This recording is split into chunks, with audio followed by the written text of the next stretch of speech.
Welcome to the REI Hacker Podcast, where we unlock the secrets of real estate success. Join us as we dive into the journeys of top investors, mentors, and industry experts. Learn from their experiences and navigate the highs and lows of the investing world. And now, let's hand it off to our host, Benson Juarez. Welcome, everybody. Thank you so much for spending this time with us. I'm really excited. My friend Mike Hill is with us. Mike and I have been friends for a few years now, kind of just hacking it up, talking about, wholesaling and real estate investing. We've done some trainings together. And, Mike is always been developing new processes, always paying attention to what works and what doesn't work out there in the wholesale world. He is an expert in wholesale, and he's done hundreds and hundreds of transactions. He's been in the business since over 10 years, 2012-ish. 2012, yeah. He's done a lot of really exciting things. He is a proud father, and he is the founder and runs the business Wholesaling with Mike. So Mike Hill, thank you so much for being with me, man. Vincent, thank you so much for having me, man. It's great to see you again. Yeah, you too. What is going on in your world? You just told me that your daughter just turned 14. She did, and that is insane, bro. For me, it's absolutely crazy. But yeah, it's a blessing. It's great. I feel like I still have some time. I think 16 is the one that really scares me, but all is well. Year's off to a good start, man. That is awesome. So you're based out of the Fort Lauderdale area. You're down in southern Florida. Yeah, I'm actually a little bit higher up. So I'm in West Palm Beach. So we're talking maybe 30 minutes from Fort Lauderdale. And then while I do cover all of Florida, my primary business is southeast Florida. So like the Port St. Lucie, Palm Beach, Broward, and Miami, and Dade County areas. Gotcha. So you'll do business anywhere. And you have students all over the country as well who are doing deals in different markets all around the country. And what I like most about you and the way you run your business is that you do teach people how to wholesale and how to invest, but you're not the guy that's like figured out how to sell coaching way better than he knows how to invest. Like you're an investor, right? You're in the trenches with all of us, right? Absolutely. So tell me about that. When being a father, running a training and coaching company, and also investing yourself, like how the heck do you balance all of it?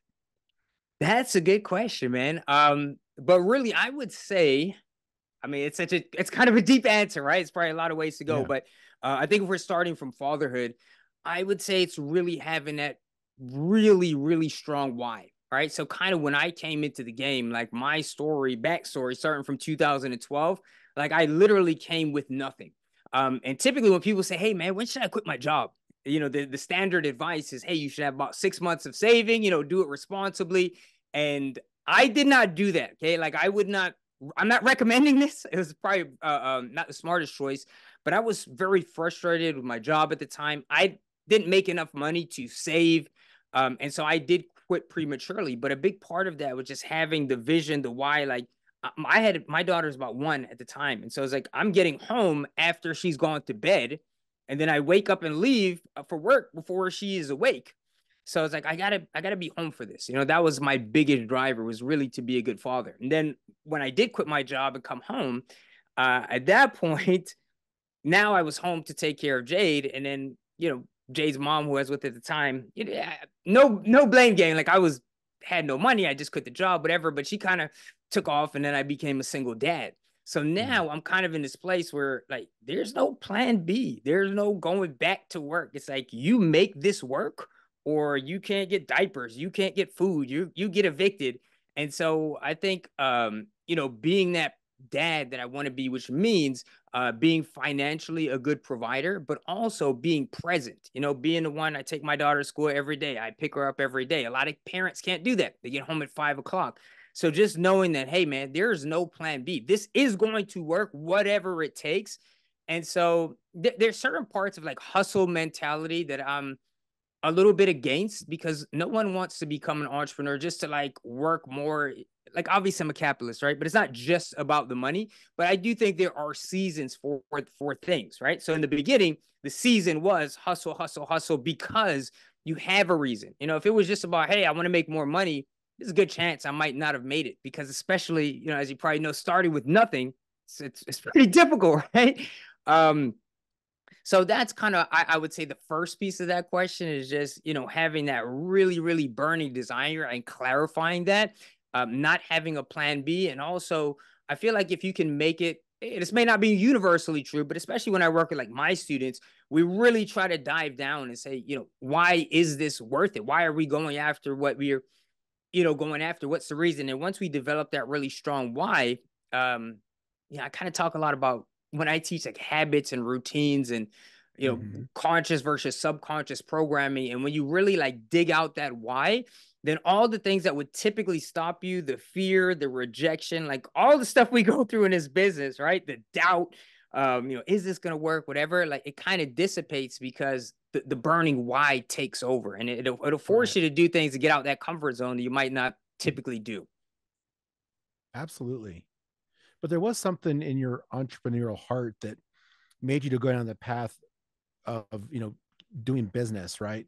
Yeah. As opposed to a lot of people come from nothing and they just go back to what's safe, is like the 9 to 5. Mm-hmm. So there was something that was different about you that said, okay, no, I'm going to do something different than what the normal person does, and probably more difficult, right? Than Yeah, sure. you could have done and been like, you know what? I'm not taking any chances with my daughter and her future. I'm going to get a job at Best Buy. I know I can make money there. I know I can provide. It's a lot less risky, but you chose the alternative. Yeah. I think a part of that is a little bit, and it's not that you have to be this way, but I'd say for me personally, it's like a bit of defiance. I get a pushback against the typical, you know, I think society's, you know, blueprint, right? Go to school, get in debt, get your job. And it really rubbed me the wrong way, because I would say, and this, I was always taught as a bad thing, is that I'm a bit of a, I guess you say, a control freak.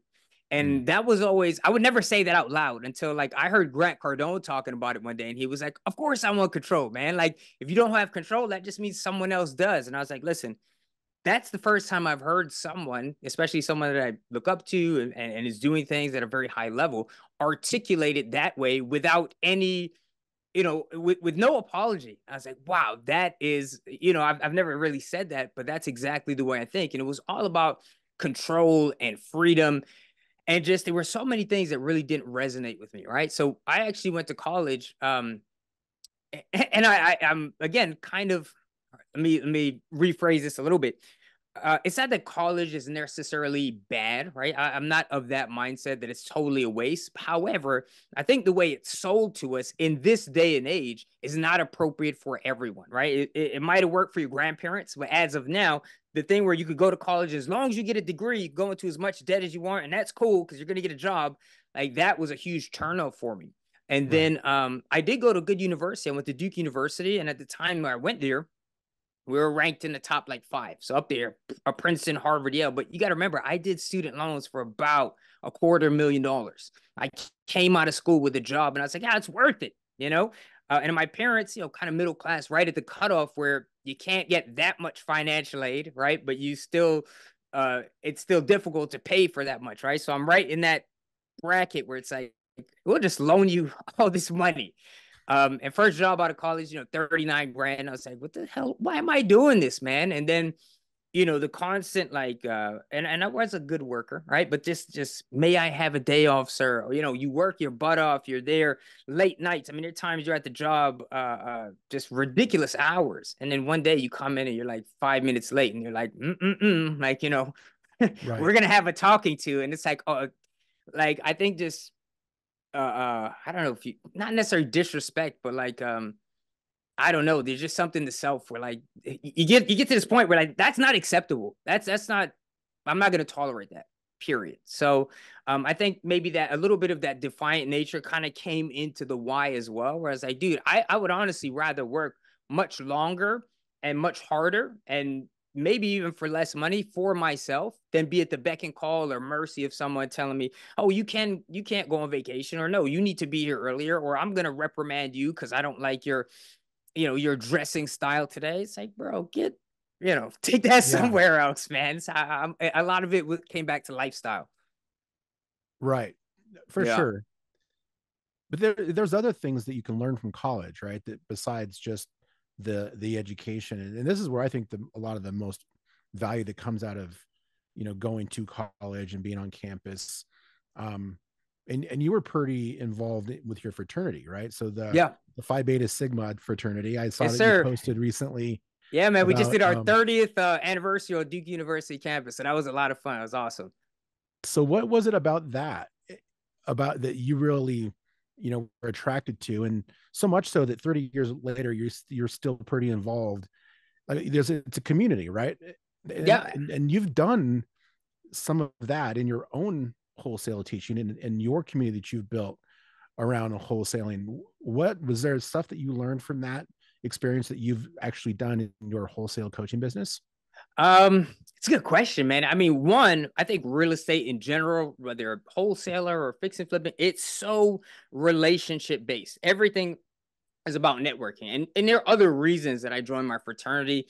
Some of the things we stand for, the community service aspect, the brotherhood aspect. I mean, I have a little sister, but I mean, growing up, I always wanted a brother, and even when I came out of school, probably the most fulfilling job I did was I did kind of a mentorship / teaching style. I was working with underprivileged youth. And I really do enjoy that concept of teaching, but always wanted to be kind of that mentor.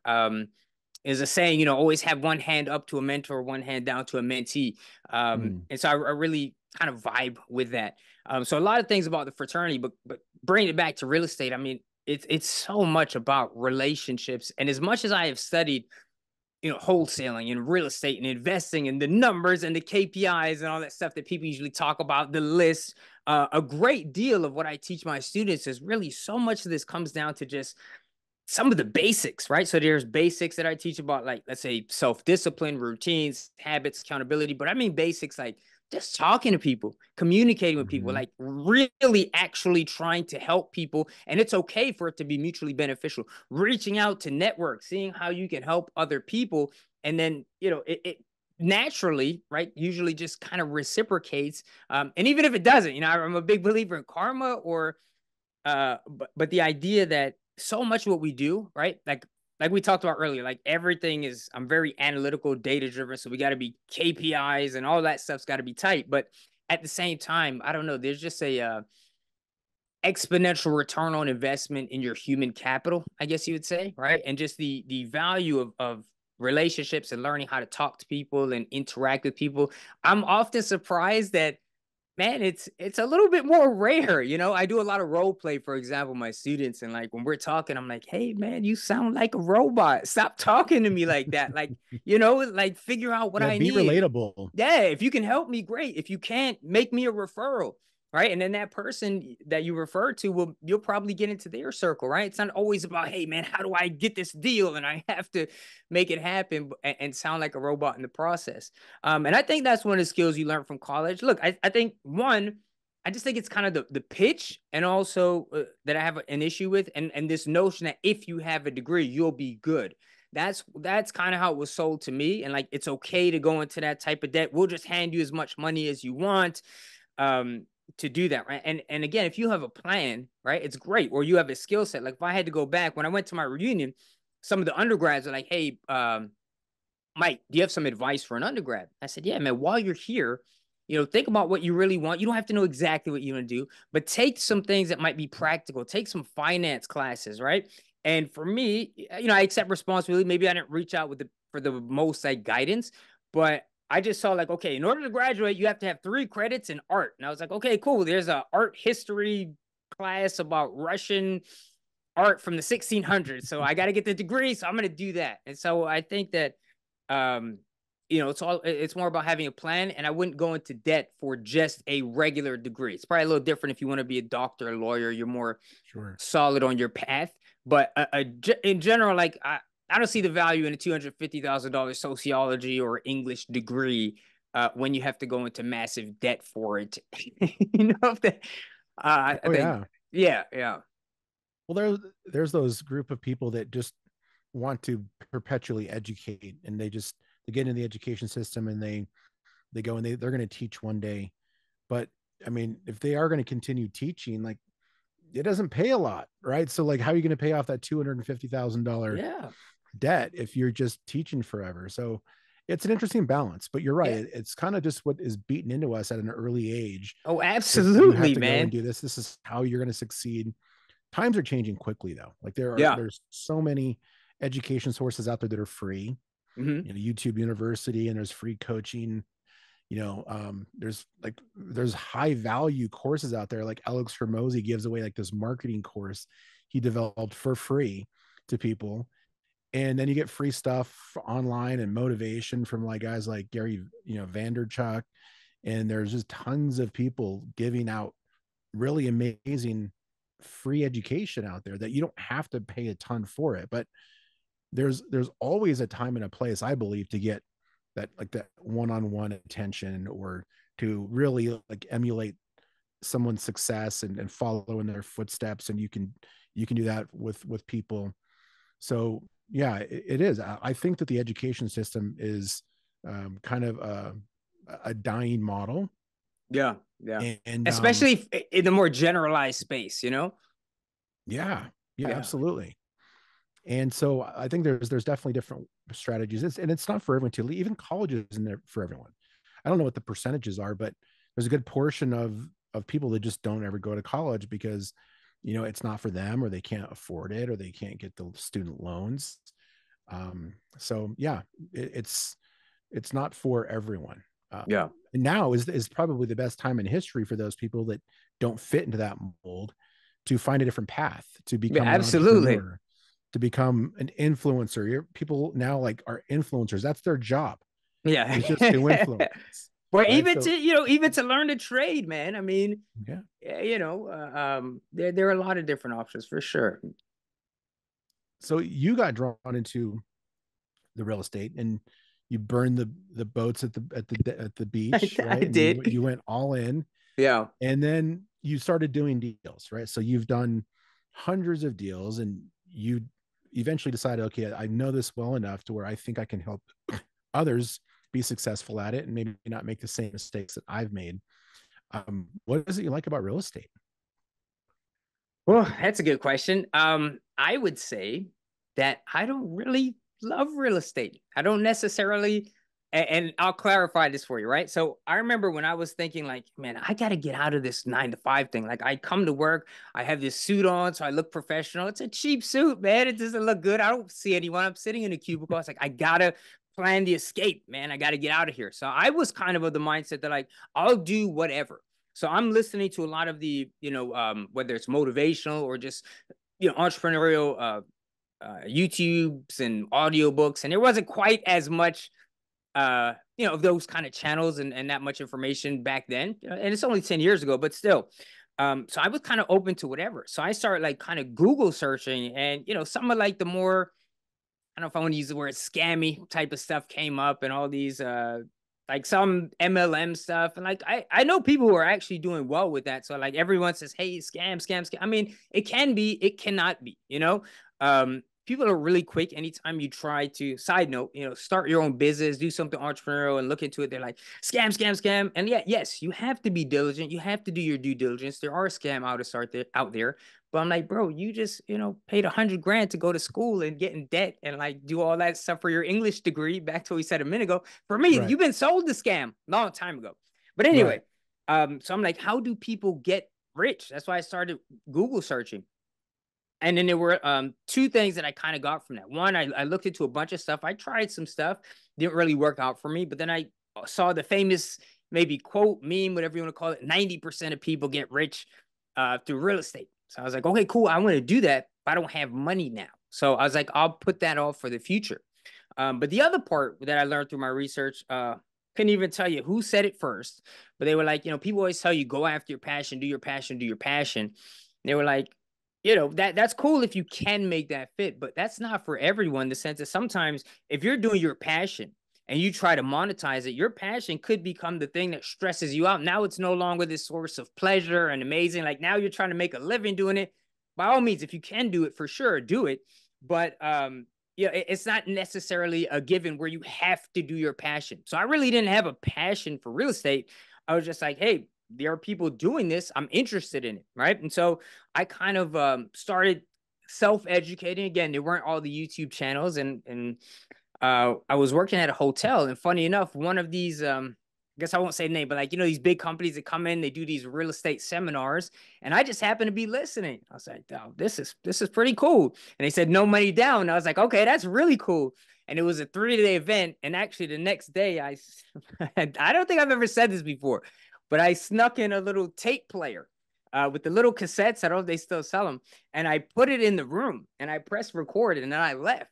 And so after they had this 3-day thing, I went back and I listened to the whole thing. And that's how I learned about wholesaling originally. And I was like, okay, well, you could do this, no money down. And I went to meetup.com. I found a local real estate investment meeting in my area. And then because of that meeting from my hotel, that's when I started attending. That's how I met my mentor. And from there, I guess there was not such a passion for real estate itself, but I saw what it could do, and I got very excited about that. And then once I got results, in the beginning, you're really hopeful. And even when you know it's going to work, it's something about that first deal where it's like, oh, yeah. Oh, now I had the proof of concept. Like I knew it was going to work, but I told myself I didn't have doubts. But once it happens, you're like, okay, like, all right, I just did more in a couple hours of work than my last 2 weeks. All right. Right. And so once I saw that what it could provide and the lifestyle and the freedom, that's when I got, I guess, a little bit more passionate about it. So I wasn't passionate about real estate from the jump, but I got passionate about the results and passionate about the lifestyle that it could create for me and create for my daughter. And then the last part I'll tack on to this long answer is in terms of like the coaching and stuff that I'm doing now is that, don't get me wrong. I'm unapologetic capitalist, right? So I got into, have a better lifestyle just like everyone else, but that's in a way it's more transactional, not necessarily fulfilling. I told you that the best job I ever had in my life in terms of fulfillment was working with the underprivileged kids and, getting to know them and stuff like that. And so the coaching aspect, that kind of happened a little bit naturally because people started asking me about business. How are you doing this? Hey, man, would you work with me and show me how to do it? And from there, that added, like, it's still profitable, right? And, I do deals with my students. So it's not necessarily purely altruistic in the sense that, hey, it's a relationship I have with my mentor, right? I send him deals. He sold a lot of my first deals for me. Mutual, win-win situation. But, I've gotten some cool testimonials, man. Like one of my students, Donovan, he's like, bro, I got a wife, I got 5 kids. Like you changed our lives. And I'm like, all right. So now I have like the financial piece handled and you get that more like, yeah, I don't know, like spiritually satisfying aspect of that when you see other people doing it too. So that then like boomerangs back to now I do love real estate, but I guess I didn't start off that way. I think you said it well when you said you liked the results that it produced.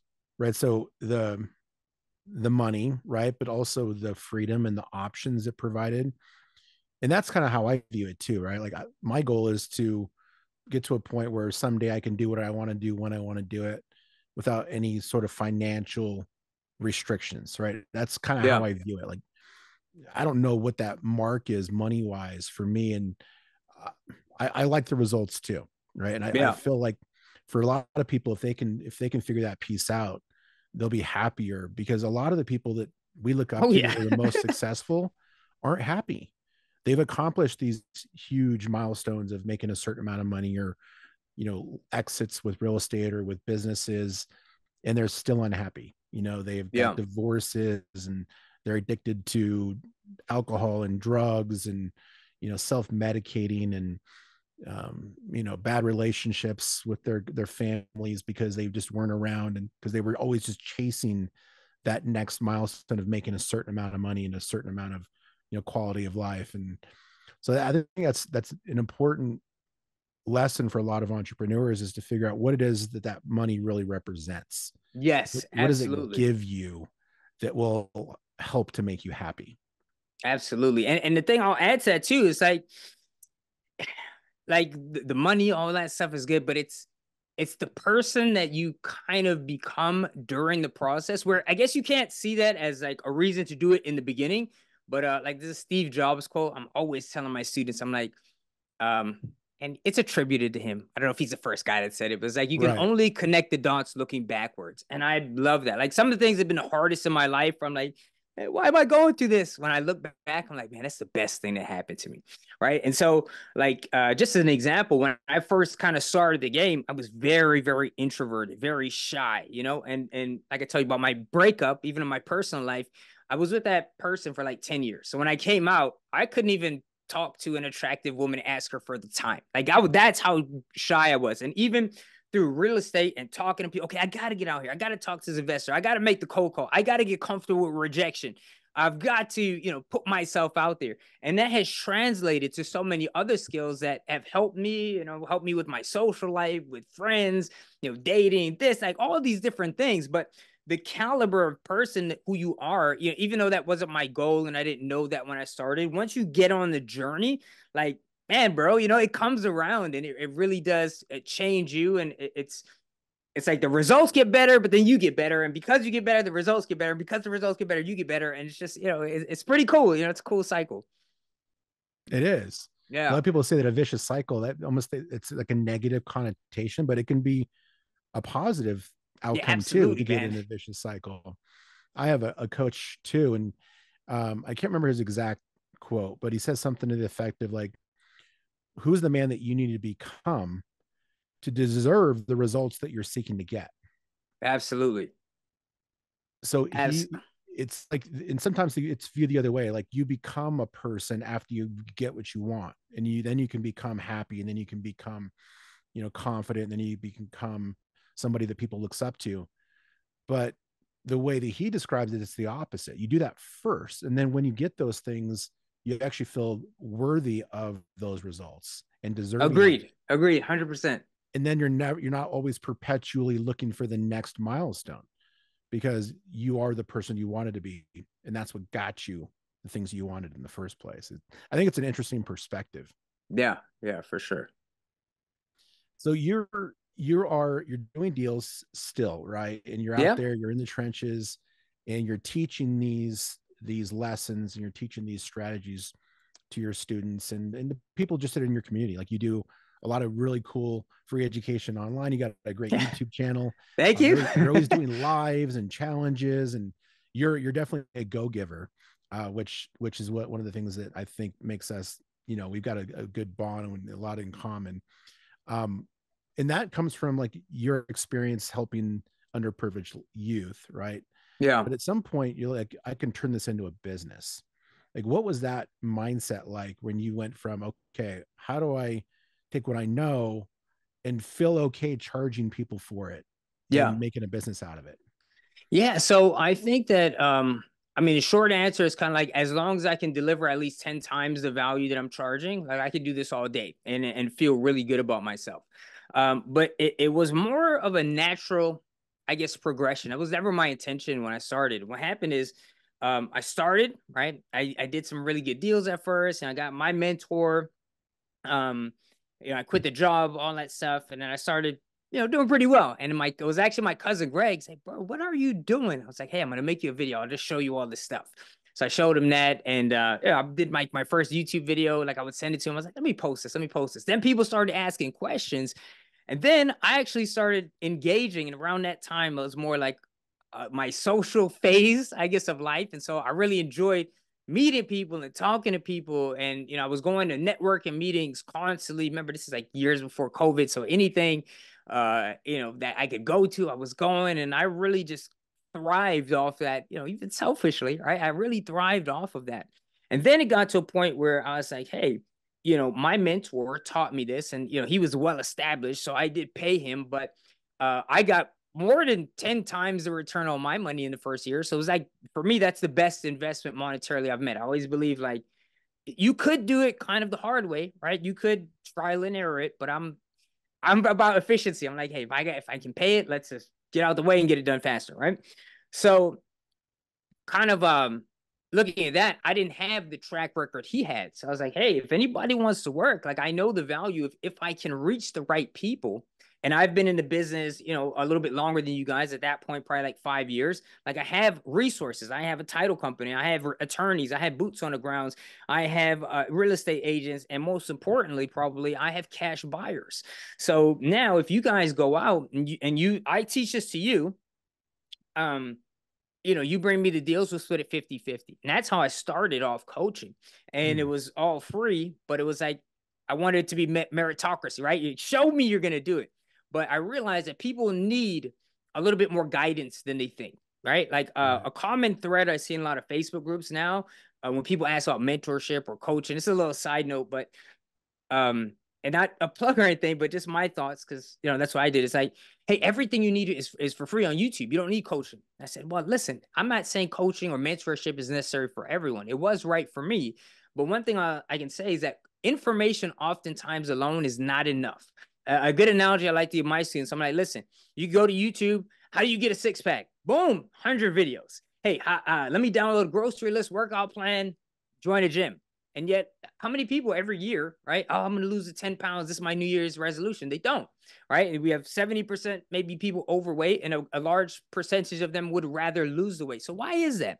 Well, why is it that people who have one-on-one personal trainers and people who have workout partners do so much better, right? And it comes back to everything: your habits, your routines, your accountability, a support system, the self-discipline. There are a lot of other things that go into it besides just, you know, knowing the metrics, the KPIs. It's very different. Someone comes and say, okay, now we're going to take your body mass index and we'll look at your macros and what are your specific goals and how much time do you have, and I'm going to go to the gym, spot you, etc. Right? Long analogy, but so that where I see the value is like, hey man, and wholesaling, a lot harder than losing weight, man, because, you know, every deal has its individual challenges. So I started off doing that for free, and I did do some joint venture deals, but then I got to the point where, from a business perspective, not that I don't want to give, but it is, when you do it the right way and a good coach, and, you know, I care about people I work with, but it's hard to tell who's going to take it serious. And for me, a lot of people just became kind of a waste of time, right? And so it's like, it's not worth it to put it in, and then you're just talking to talk, but that person thinks, oh, I'm going to try this for 30 days. If it works, it works. If it doesn't, it doesn't. You deal with a lot of dabblers that way, right? So when I did start charging, and then the next iteration, I would charge like $99, and that was more just a filter. Like, I just want to work with serious people, you know. So then it went to there, and then as demand went up, you know, for me, then I started charging a little bit more, but also, it's not just working with people who have money to spend, but it's like there's a certain caliber of person who will do what it takes. Especially, you know, they say when you have skin in the game, right? When you pay to play, like you tend to like do things, right? You put that leverage on yourself. Like, even some of the things I teach my students on how to be successful, I teach a lot more outside of real estate. To talk a lot about habits, about routines, about discipline. And I say, do certain things like, how do you make this inevitable? Well, one way to make it inevitable is to put leverage on yourself. So let's look at your bank account, right? Let's be real. What's an uncomfortable amount of money? Okay, so now let me talk to you. You have a fear of cold calling. Okay, listen, Cash App your best friend, or hey, you could do it with me. I'll be happy to take your money, right? Cash App me. Let's say that number is $500. $500. Mike, I promise that by the end of this day, I'm going to send you a video recording of me making 5 cold calls. I'm going to upload it to Google Drive. You'll get a link by 5. If I do not send you that link, you keep my $500. If I send you the link, you send it back to me. That's how you get leverage on yourself, right? And so that's like, these are some of like the little tactics I teach that are not like wholesaling related. And they sound so simple, and people are like, Mike, you know, that's so simplistic, but man, they work. And that's how, you know, everyone has their different challenges, but that's an example of like how you get people over certain challenges. A lot of people, it makes sense to them, and like, oh, I get the thought process behind that, but then it's like, okay, are you going to do it? All right, do it then. And most people won't do it, but that's how it got to the coaching stage. And, you know, it's fantastic because even, again, you know, I do want to see some skin in the game, but that keeps kind of filters for the right type of person, and they make like so much more. And then the cool thing about wholesaling is you never pigeonhole yourself, right? So once you know how to source deals, and that's where my career went kind of naturally, right? I'm not in here, I'm not a rehabber and have all these properties, but I've done some rehabs, right? Have some rentals. And it's just, you get to this point where when you can source good deals, now you just cherry pick. You're like, this one's too good, right? I'll just keep this for myself. I've given properties to my parents, to my auntie, to my grandma, right? And then you can wholesale the rest. But I got students now, Logan just got some Airbnb stuff. I got a guy who does, I don't even know what this is, like assisted living facilities. I got guys doing rehabs. And so, people have branched off from, maybe even from when they started with me. Yeah, you're right. Once you learn those core things about marketing, the sales process, talking to people on the phone, and then now you're getting leads and you know how to underwrite them, run the numbers on them, make sure that the deals make sense for whatever the exit strategy is. Then you can really go in any direction. Yeah. And that's the core of it. But I want to point out something that you mentioned to people that are listening who have you ever thought about like coaching and thinking, oh, it's a scam, he's charging for this. Like there's only so many hours in a day. Mm-hmm. Right. And so somebody who's good at real estate investing, who can teach it to others, it's opportunity cost. So every hour they spend with somebody is an hour they're not spending going and actually doing the thing. And so this is why coaches have to charge, is because they're basically giving an hour of time away that they could be making money doing something else. And this is just, that's business, right? That's economics. Yeah. That's the way it works. So, for those of you who are thinking about working with coaches, like you think about people who charge more oftentimes can make more money doing something else or the same amount of money. So they have to charge because they are looking at their hours in the day and what's productive. And so, I just don't think a lot of people think about it that way. They think, this person's just selling me something, but it really is, they have to know that all their time is worth something, and they're going to give you an hour, they have to charge for it. Yeah. And I'll tell you, man, like when it comes to especially this topic, I'm really transparent, man. So like if someone just wants to hit me up, I'm really approachable. Anyone watching this, if you want to send me hey, I got a quick question, Instagram, Facebook, whatever, I'm totally down for that. If you want to watch my YouTube videos, you use them. We never talk, right? You take free information. I got a bunch of ebooks and stuff like that, or just reach out. I'm happy to help. But then when it comes to one, I realize not everyone has, maybe financial means. So I do have a group coaching session. So it's not as personalized, but I do take a lot of time. We meet weekly. And so that's just for a certain level. But when it gets to like my top tier one-on-one guys, like, it's not uncommon, Benson, where we are in communication in the beginning, right? You get to a point where after some time, the I guess, metric of a good coach is kind of when you don't need them so much anymore, right? So a lot of my students have gone on and they're doing their own thing, and then I only hear from them when something's a little bit kind of an outlier, a specific situation, something a little different. Maybe they need a buyer. That's kind of relationship I have with my mentor now, right? I haven't spoken to him in a couple months, but if I had a deal today that I couldn't sell, I'm going to say, hey, Lex, man, I couldn't sell this one, send to your buyers. He'll send it and then we'll JV.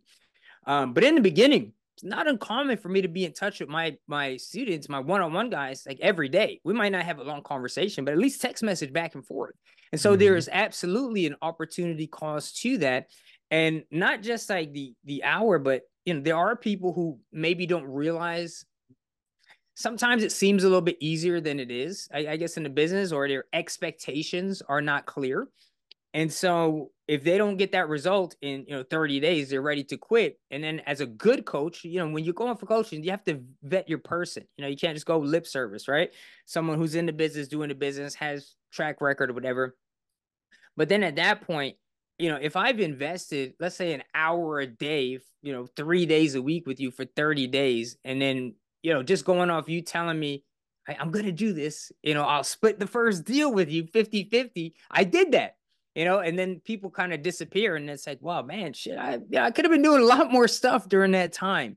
So, right. That's kind of why, that exists, and it's good because it works both ways. It gives the mentee that again, leverage on themselves. And then, you're focusing on that one person, they getting your time and things that they really need, the personalized assistance. And so, yeah, that's where we got to a place where it's really mutually beneficial from, monetary perspective, but also a lot of my students. I tell you this last thing, right? one of my YouTube videos, someone wrote on it. They were like, "Hey, bro, you just have this YouTube channel and you just mentor so you can use your students for lead generation." And I responded, I was like, "Yeah, of course I do." Right? That's what my mentor did with me. Right. You know, I brought him a lot of my deals. This guy's been working his business 10 years before me. Right? I come in now, all of a sudden, instead of doing 10 years of building the buyers list, I get to plug into his buyers list. His title company, that's my title company to this day, right? When people come into my world, boom, you get 12 years of the stuff I've been building, right? We jump in. So I said, absolutely. There's no shame in my game, but it's mutually beneficial. And the way I do my program is like, I teach you how to build your buyers list and all that stuff on your own. And I say, if you find the seller buyer, I'm a merit-based guy. You keep 100%, keep it all. But if you come to me, or even if you want to use me as a plan B, in all likelihood, I'm going to find a buyer first. But if you want to use me as a plan B, then we split 50-50. And then it's mutually beneficial that way. But yeah, I just thought that was funny. And the mentality I think it's hilarious. Like, it should be a meme, right? Like, yeah, because you could turn it around and be like, hey, the only reason you go to your 9-to-5 job at Hewlett Packard is so you can make a paycheck. Yeah. Yeah. Be like, yeah. Well, yeah, of course I do. Like, duh. Yeah, some of it's so obvious, right? Like, there's so many things that people say, like it's meant to be a dig, but it's just the truth, right? And I just don't get it. Like, people, I mean, for that person to take the time to write that message to you, like, what's going on in that person's life, right? Where they have but time it to helps you filter out and dig at somebody right else people you don't even know. Yeah. I don't know. But that's what social media has done to us, right? It's given us access and the ability to tell people things or type things to people where we know we're never going to have to see the results or any sort of negative outcome repercussions. Of those things, it's right? A new world of bravery. You know? It's weird, but you know, so there's pros and cons of these social media platforms. I love interacting with people on those platforms. I love consuming it too. Like, I love the ability to, like, get my phone, you know, I got like 5 minutes, like, and I can learn some stuff in 5 minutes, you know, from just watching some people that are talking about things I'm interested in. And it's so valuable. Like, you don't have to always like give your full attention to something and drop into a book and read it from cover to learn absolutely something. And I think that's pretty cool too. I wish I was more of a reader. But I've got an attention situation that I'm dealing with. So you're active, you're out there in the trenches. You know, what are some of the things that you've noticed, maybe like the last 12 months to now? Like, have you seen any sort of shifts in the way that people are doing things? Like, maybe something that wasn't working before that is working now, or maybe something that people were doing that was tried and true that just always produced results that isn't as effective anymore? Like, what are you seeing out there in the market? Yeah. So, I mean, there's a lot of things. I mean, one, I think it's important to stay informed, right? You know, when hey, is it going to be buyer's market, seller's market? But at the same time, I think there's always people who are speculative or people who like to put out headlines, more or less, right? These shocking things for maybe clicks, right? Oh, the housing market's gonna drop, it's gonna die, you know, it's gonna be crazy, but we're going back to 2008, or there's no inventory, or, you know, some headline that you're gonna click on. And so I want to be very careful of that. And even when I go to like investor meetings, you know, they're gonna be naysayers, it's gonna be, you know, I try to pay attention as a balance, right? But kind of temper that. And understanding, one, for me, I'm extremely focused. Like I said, my career has taken me to do other real estate projects, but it's just because they kind of fell in my lap. And at some point in my career, I may make that, you know, more of a priority, right? I kind of do want to get into and learning a little bit more, educating and getting maybe creative finance. But one thing, especially for my beginners and what I teach my students, is like, we want to be laser focused. That means laser focus in everything, in terms of your market, in terms of your strategy, not being all over the place, not being spread too thin. Just an example, a lot of people will hear, hey, I hear North Carolina's hot and Florida's hot, Arizona's hot, so I'll market to all those places. And they're starting with a budget of like $100. I'm like, that's really dumb, right? Or their strategy. Most people that come to me, they watch a lot of YouTube, which is great, fantastic, right? I recommend that. I'm not hating on it. Educate yourself, self-education, but they learn 10 different strategies. And then they'll say, okay, man, these all look good. All the big guys are saying that. I'm going to try all 10 of these. And then because I'm doing all of them, like something's bound to work, throw everything to the wall, see what sticks. And I'm like, dude, that never works, right? Because you want to be laser focused on wholesaling is not a one size fits all game, but you want to be focused on kind of your lane, right? And so that means one, the step-by-step, I'm going a little circle here, but I'll come back to the main question. The step-by-step I give my students is that and related to the first point, is that while we do want to pay what's going on attention in our market and listen to other especially more experienced investors who have maybe been through multiple real estate cycles, right? So remember, I came in 2012. My mentor had come out of 2008. My mentor had come out of a massive hurricane before that in Florida, which is actually how he did some of his first deals. I think that was like 2001 or 2, right? And so there is something to speaking with someone with that expertise. So I'm not negating that or trying to downplay it, but also understand there's going to be a lot of, what's that story? Chicken Little, the sky is falling, right? Mm-hmm. So there's a lot of naysayers, stuff like that, dude. So one thing I always tell them, I'm like, listen, we go off of data. We go off of what is tangible. And because I'm in the wholesaling space, remember, people panic. Oh, there's no inventory. There's no this buyer's market, seller's market. I'm like, dude, you're a middleman. You work with sellers and you work with buyers. So you may have to change up your technique or your strategy a little bit, but at the end of the day, right, there's opportunity in a buyer's market or a seller's market for a wholesaler, right? We're in a seller's market.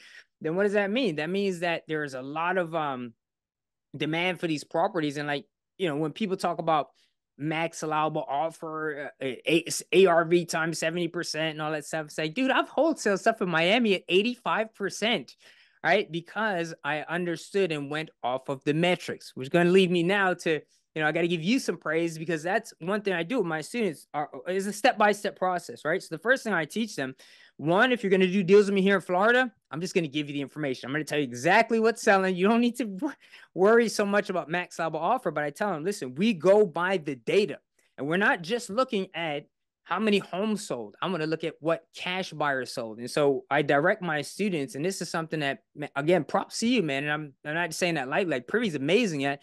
You look at all the cash buyers. Now I have tangible data. It's not like, oh, my mom said this area is up and coming, or this investor said, this, whatever. But we can say, okay, no, cash buyers who are investors, because when they record that deed, there's no lender there. So we know they're cash buyers, likely investors, have bought this, bought in this area. And then I tell them, let's look at the map. Look at let's make a heat map, right? What are the number of deals being done? What is the average price? What's that?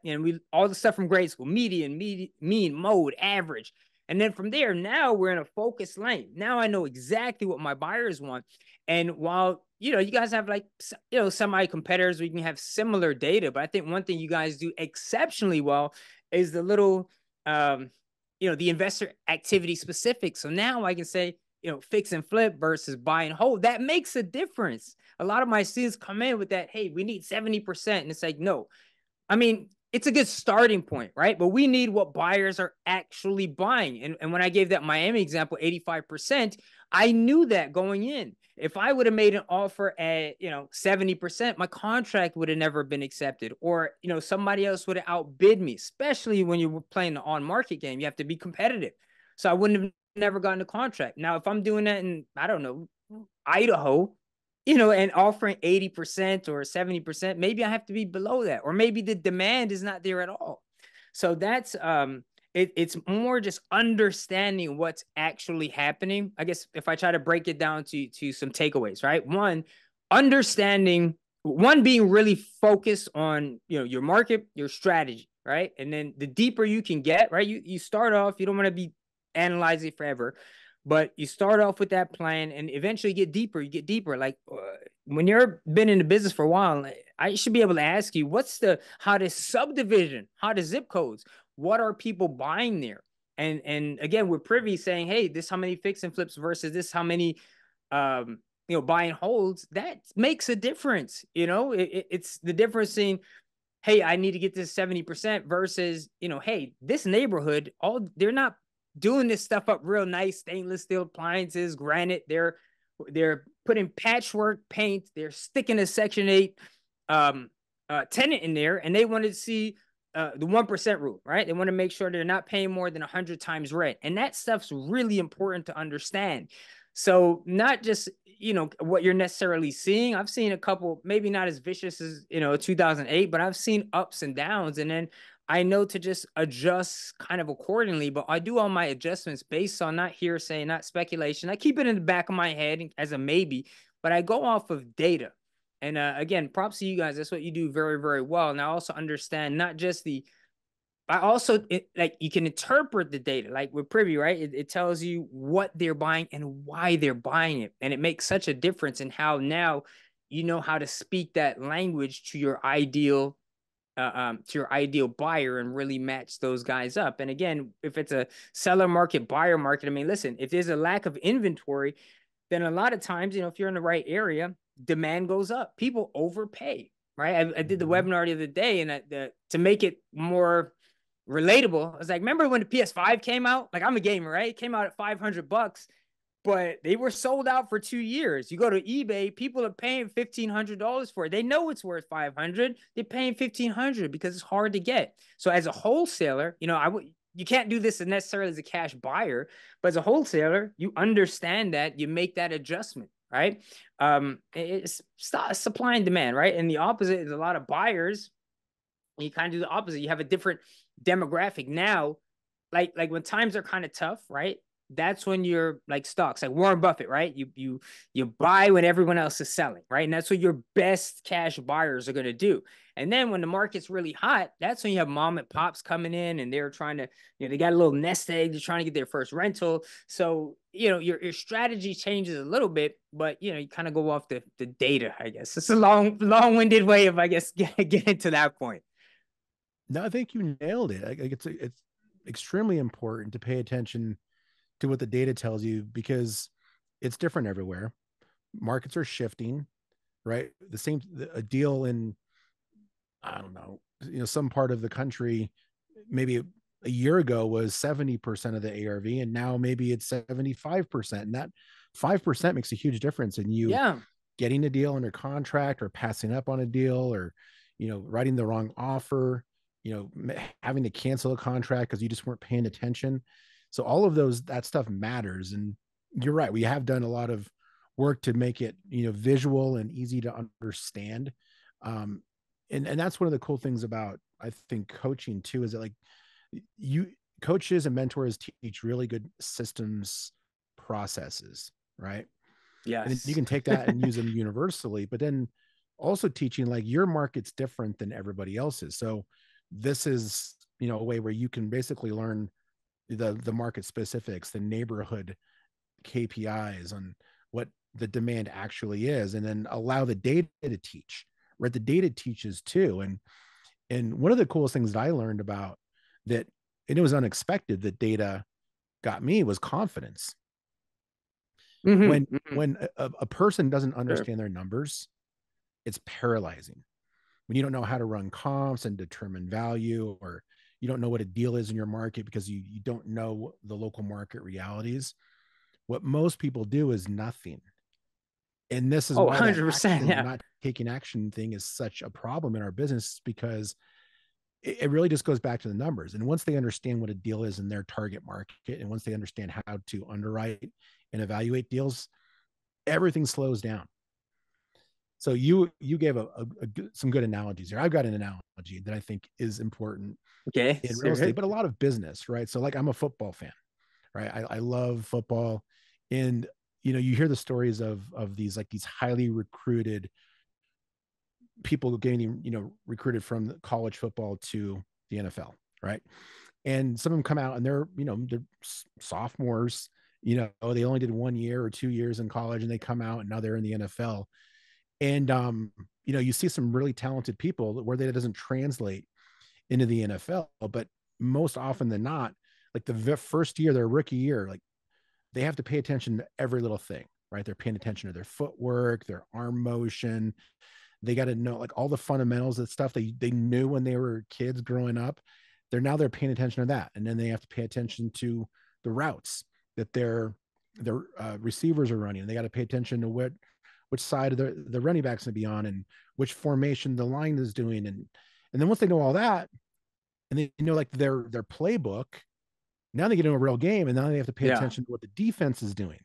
What formation are they in? Are they in a nickel? Are they in, zone coverage? And so everything's just going so fast, and they end up making a lot of mistakes because it's going so fast. They're not able to process it all. Then the next year, they're their second year, third year, there's like really scalable improvement. And when they're asked what happens, they say that the game slows down. And through that first year, a lot of the stuff that they were having to pay attention to consciously becomes unconscious. They don't have to think about their feet. Yes, that's it. Yeah. They instinctively know where their receiver is going to be on the field, and they can throw a no-look pass and hit them, right? But it's 100%. Because it all that's a good one. Really steal it. slow down. And so now they could pay attention to the most important thing is like, what's the defense doing, right? The defense is the market in the real estate game. The defense is your buyers. The defense is the demand for properties and what a deal is in your market. Now you can focus on that stuff and not think about the fundamentals of real estate, which slows people down and prevents them from taking action, right? And that's what comes with practice. That's what comes with working with a coach or a mentor. Repetitions, the reps, write offers, underwrite deals. Oh yeah. Right. And just do it over and over and over again. And pretty soon it becomes second nature. And then at that point, they can just take action and make sure they're getting into the right deals. Yeah. Yeah. That's a good one, man. I agree with that 100%. I just hadn't heard that analogy before, but absolutely 100%. Yeah. There's so many translations. I mean, life in general, right? There's relationships and there's business and there's sports and there's all these things that happen. But I think you're right. It all comes back to everything's relationships. If you can just get good at 100%. Relationships, that'll translate into every walk of life. And I think people will be so much more happy and fulfilled and passionate about what's happening when they have good relationships, and everything else will fall into place. Yeah. Agreed, man. But hey, I wanted to just rewind for just 1 second really quickly. Because I'm sure your audience, right? They know this stuff, right? They're familiar with Privy. And just a quick note, right? When Bets and I met, I was doing YouTube videos. I was doing a little bit more often. I'm getting back on track now. But I had a couple people reach out to me from different services, software. Hey man, try our stuff. And some things I did. A part of me, it's not so much I'm skeptical, but I can be easily distracted. So I was like very hesitant to do a bunch of stuff. And then some things I tried, I'm like, I'm not going to talk about this because I don't use it. And then when I did, I talked to Benson. I remember it was kind of out the blue. They hit me up. I was like, well, I don't know. I'm using something. I think I'm good, man. I don't want to get distracted. And you were like, trust me, do this. And then we talked, and you knew that I was doing all market stuff too. You're like, it's going to be especially good. And so I just want to mention this because I'm sure when this comes out, I'm going to share it maybe on my platform with some folks who may not be familiar with you. Even I have some of your stuff on my channel. But guys, when I talk about data and marketing, right?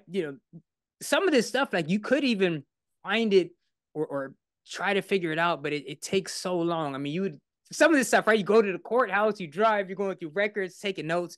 When I tell you guys, man, the way it works for anyone not familiar, maybe watching this replay, like you go in, you look at what cash buyers actually have paid. Then you can even see why, the goal, and including before and after pictures and things like that. But the coolest thing is there's a freaking button that says find deals similar to this. So when I thought about this when we're talking about, okay, what's ARV? What are people paying? The system tells you what those cash buyers already paid relative to ARV, and it's going to vary by market. In some cases, it might be 80%. In some cases, it might be 65%.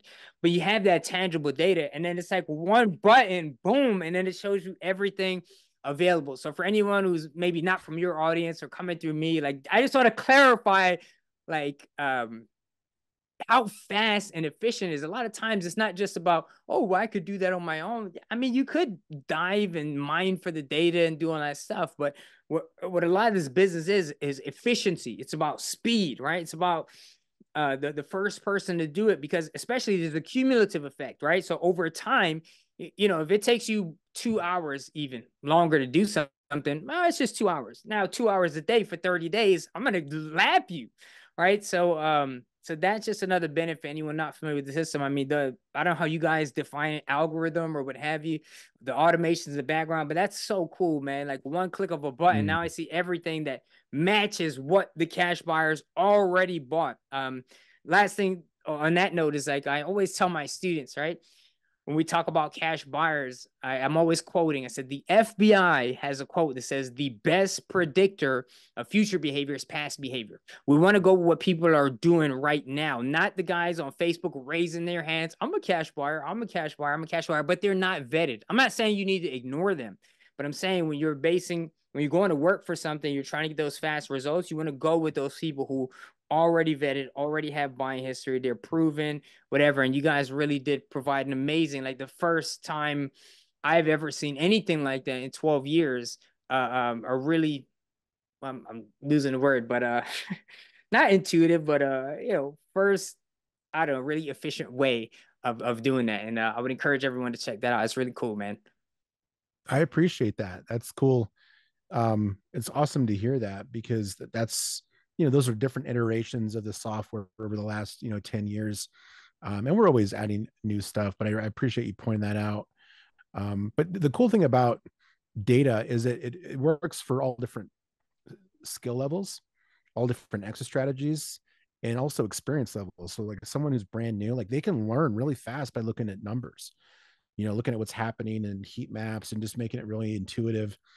And then for, like the operators, I was telling you, I was at that conference in Arizona. I mean, there were people there that were doing hundreds of deals, and the most important thing to them is KPIs, right? Making sure they're looking at the data and the efficiencies in their business are there. And it's like, well, shoot, if they're doing it, then I need to be doing it. So, numbers is the name of the game when it comes to making decisions, but let's not overlook relationships. You want a good balance in all of that sort of absolutely. stuff in all of business. But I know people who will go into deals and negotiating with buyers that they work with, and the buyer will pay more than they would with one wholesaler than they would with another wholesaler, because they like the first wholesaler. Oh, yeah, absolutely. Right. They're like, sure. Yeah, I'll pay more. It's you. I don't care. Yeah. I'm not going to nickel and dime you. I'd rather do business with you than this other guy who says he'll do it for less, kind of thing. Like, relationships are so valuable that people will literally lose money or make less money on a deal because they would rather preserve that relationship. Yeah. I could completely, I mean, I have stuff like, in the beginning, it was a little bit transactional. Now, I'm asking buyers, hey, how's the family? We go to events together. Hey, how is Jay doing? And they actually want to see you do well for two reasons. One, again, back to that altruistic side, you've made a good impression, and they legitimately want to see you do better because you guys are cool, like as a human being, right? A decent human being. But then also, the better you do, you're doing a service for them. So now they want to make sure that you succeed, that you have money for your marketing stuff, because the better you do, you're going to, bring that back. That's going to come back to them. You're going to bring them more deals. You're going to hit them up first. I had a guy today, I got a property in a contract in today. And I called him and I said, hey, man, I'm about to send this over to my list, right? But before I do, I just wanted to call you personally first because I know you like the area and you bought a deal for me back in November.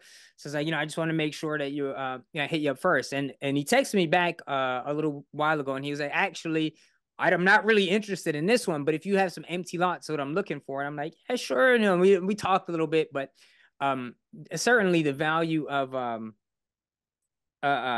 those relationships. And then to your point about numbers, man, right? Like you said, you have to have that healthy balance, right? So one thing, knowing your numbers, I feel like that's a way to really just kind of expedite the process, but it also can temper your expectations. So another analogy, I'm a big analogies guy, right? If you can't tell, because that's helps me to teach. But I tell my students, right? It's like, imagine if you got jumped off in the middle of the ocean and they said, swim as far as you can. They did, remember this experiment with the rats? Like they put these rats in water, right? And they just left them there. And most of these rats just drowned, I think it's at Harvard, like in 15 minutes and died. Then they did another one where they had the rats, and then 15 minutes when they were about to drown, they pulled them out. And then they said, they let them dry off, put them back in. And then I guess the concept's called the hope experiment, I think. And the concept was like, once you have that hope. Like these rats like swam for like 72 hours as opposed to 15 minutes. So point I'm getting to, if you know, now I drop you off in the ocean, but you can see an island, 3 miles away. Even if you're a bad swimmer, if you can see that end goal, you're much more likely to make it. So one thing I do and try to teach, this relates to the numbers a little bit in a different context than we were talking about before. But like I said, I like data and numbers. So if I say, okay, listen, based on your budget, right, based on your time available, this strategy is not appropriate for you. You have some money, but direct mail, you're playing the luck game. We want it to be predictable. We want it to be replicatable. So I want you to say, okay, based on this time, this, my best strategy I'm going to laser focus on might be cold calling. Okay, if I use this specific list, right, it's going to take me on average, because I know my metrics, another side of the numbers coin, it's going to take me, let's call it 1,000 phone calls to make a deal. Now, it's not like I'm not just calling until, because if you call 500 people without that managing that expectation, you get discouraged and you quit. So it happens to most people. But now, okay, if I got to get to 1,000, okay, now I got to reverse engineer that. Let me break it down. So 1,000, I got 30 days. Let me divide 1,000 by 30. Then I have to do this many per day. If I want to do a deal in 1 month, this is how many calls a day. 2 months, this is how many calls a day. But when I can break it down into tangible steps based on numbers, well, now instead of, I got to make 1,000 calls, it's like, okay, I get, 30 calls a day becomes more doable, becomes more, your brain can process it a little bit easier. So that's the other, we talk about numbers in terms of, understanding market, understanding the intel, but also when you can reverse engineer to what does it actually take to make a deal, I try to make it, when I tell my students, it's inevitable. Like if you just go to back to my gym analogies that I love, right? Let's say, hey, I want to get in shape. I'm going to go to the gym whenever I feel motivated, right? I don't know exactly what I'm doing, but I'm going to go. And some days I don't feel motivated. Some days I feel super motivated. I'll go for 5-hour sessions.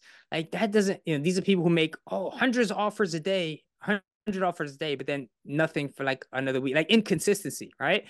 Versus, okay, let me plan this out. Okay, I want to lose this much weight. This is how much I weigh. This is my body mass. Okay, this is the goal. I usually eat this many calories. I know I need to be in a caloric deficit. This is where I need to be. I need to eat this many carbs, this many fats, this many whatever. I have my personal trainer. I'm doing 5x5 every, 3 days a week. I got a trainer going with me. I'm tracking everything, tracking the numbers, what I do. Like it's impossible to not lose the weight if you make the plan and stick to the plan based on numbers. Like it is inevitable. It will happen. It's not like, you know what I mean? Assuming you sleep right and like all that good stuff, you don't have some crazy, illness. But the point is, there is a way, I guess the point I'm trying to make here is there is a way to, based on metrics, KPIs, like we talked about earlier, intel, like you grab from Privy and you bring those in and you look at, how much time I have, how much money I have, right? And if you have zero, that's fine. There's an inverse relationship between time and money. Might just say, if you don't have money, it's going to take some time, but you can do it. But once you bring all those together, is relevant. Yeah, go for it. A formula.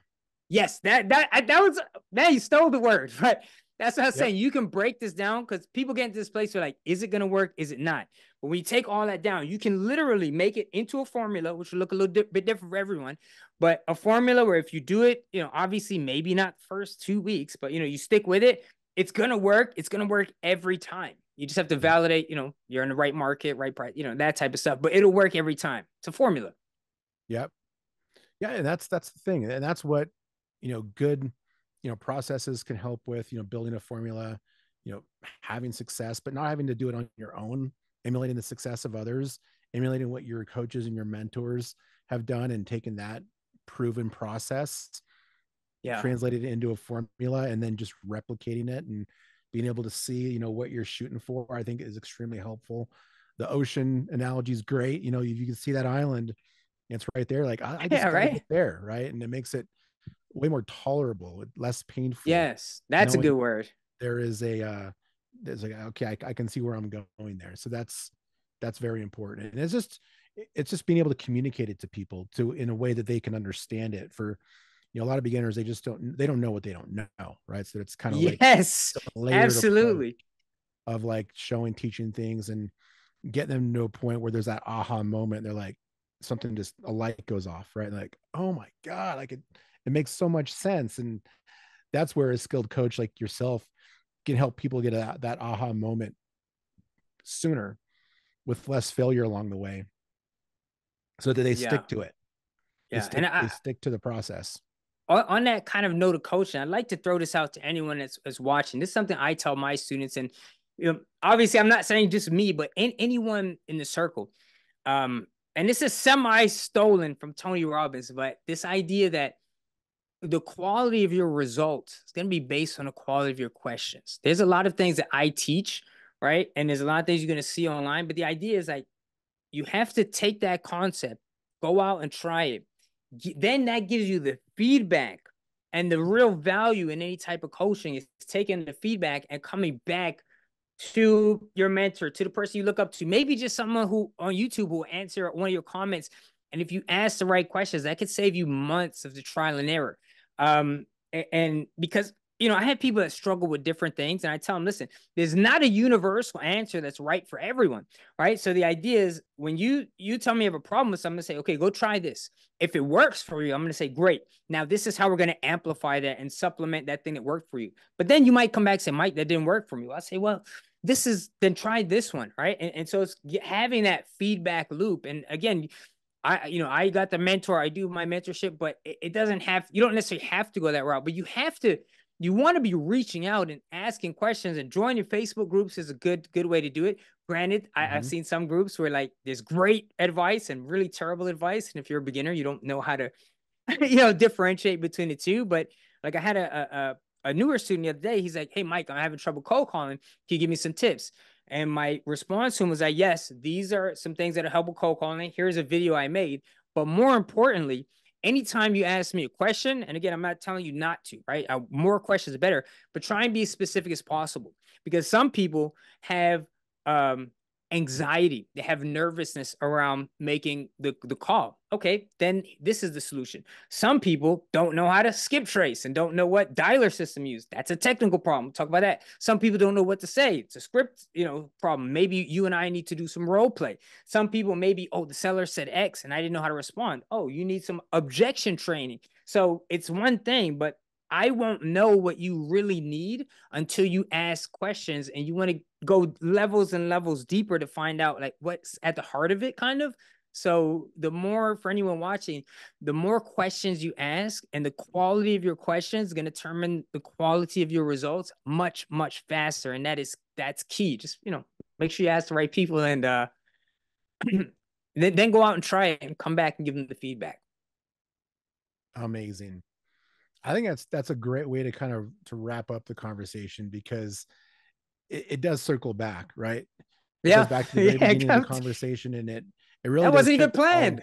The boxes, right? I think that's perfect. So, you guys, well, for anybody who's listening, right? If people want to learn more about you and what you're working on, and they want to follow you, where can they find you? Yeah. So my website is wholesalingwithmike.com. And then I'm probably most accessible or popular at YouTube, which is YouTube at Mike Hill TWT. And all my social media is the same, just Mike Hill TWT, Instagram, TikTok. But one thing I'll say, guys, is listen, I'm really approachable. If I have constraints on my time, I'll just tell you. So like, hey man, I can't talk right now. Hit you back in 10 minutes or something. But I really love the idea of building the community. Benson was the one who reached out to me.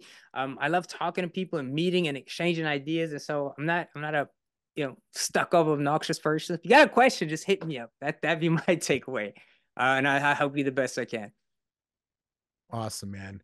Well, you guys reach out to Mike, connect with him, check out his content. You will learn a bunch from it. Thank you. And please like and follow this video and follow the podcast, because we will have a lot more really amazing guests coming on, talking about their stories, talking about what's working in their business, real estate investing, entrepreneurial skills, business advice. So thanks again for listening, and we'll see you next time. Bye. Awesome. Benson, thank you so much for having me, brother. It's been such a pleasure. Oh, you're welcome, man. Thank you for your time. All right, brother.